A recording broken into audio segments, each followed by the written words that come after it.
সরকারের সবার আগে নিশ্চিত করতে হবে একটা ফেয়ার প্লেগ্রাউন্ড, যেখানে সকল রাজনৈতিক দল এবং সকল প্রার্থীরা যেন নির্ভয়ে তাদের প্রচারণাটা চালাতে পারে এবং জনগণও একদম ভোটাররাও খুব উদ্বুদ্ধভাবে ভোটটা দিতে পারে। বাংলাদেশের মানুষ দীর্ঘদিন ভোট দিতে পারেনি। বাংলাদেশের মানুষের দীর্ঘদিনের একটা ইচ্ছা যে তারা তাদের পছন্দের প্রার্থী বেছে নিবে।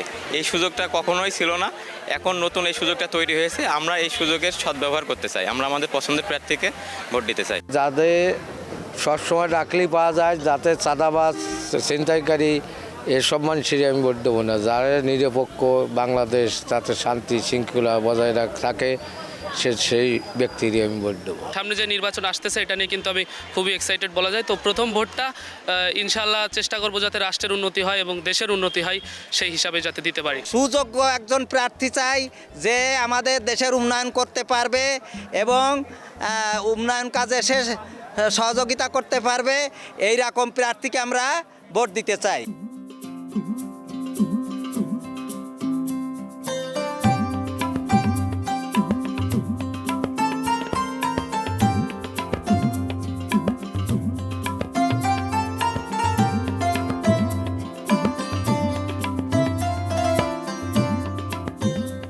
একজন সাংস্কৃতিক কর্মী হিসেবে আমার চাওয়া যে সন্ত্রাসমুক্ত পরিবেশ রক্ষার জন্য এগিয়ে আসবে যে জনপ্রতিনিধি, সংস্কৃতি বান্ধব হবে, মানুষের পাশে থাকবে, এই ধরনের স্বচ্ছ এবং দক্ষ জনপ্রতিনিধি তো চাই। এবার সুযোগ আইছে, ফ্যাসিবাদ নেই, ফ্যাসিবাদ মুক্ত হয়েছে, তো আমরা এবার ভোট দেবো। তা আমরা মনিরামপুর উপজেলার এমন একটা লোকের ভোট দিতে চাই, এমন ব্যক্তিরই ভোট দিতে চাই, সেই ভোটটা যেন দেশের জন্য উন্নয়নের কাজে লাগে। আমরা অবশ্যই যোগ্য এবং ভালো প্রার্থীকেই বেছে নেব। আমি ভোট দিতে যাব, যে ভালো প্রার্থী তারই ভোট দেব, যে দেশের জন্য আগুতে পারবে তারই জন্য আমরাও এগুবো।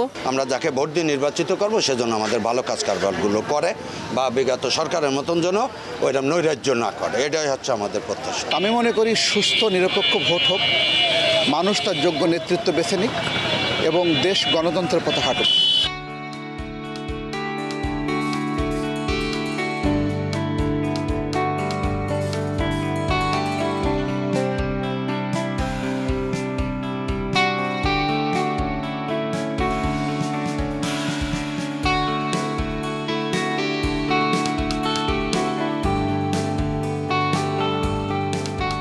বিগত সালে স্বৈরাচারী শেখ হাসিনা সরকার বলে গেছিল যে 20টা গুন্ডা 10টা হুন্ডা নির্বাচন ঠান্ডা। আমি কিন্তু আগেও ভোটার ছিলাম, কিন্তু ভোটে মাঠে যেতে পারিনি।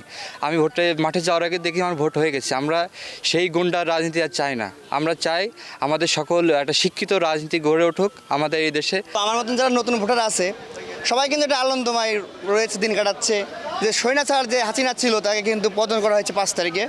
তো সবাই কিন্তু জানে, যারা নতুন ভোটার আছে তারা কিন্তু আনন্দিত যে আমরা নতুন একটা ভোট পাইছি, সামনে ভোটের মাঠে যাব, ভোট দিতে পারবো। আগামী ফেব্রুয়ারি মাসে যে নির্বাচন অনুষ্ঠিত হবে সেই নির্বাচনে তরুণ, যুবক, যুবতী, পুরুষ, মহিলা নির্বিশেষে সর্বস্বভাবে মানুষ ভোট দিতে উপস্থিত হবে, এটা আমাদের বিশ্বাস।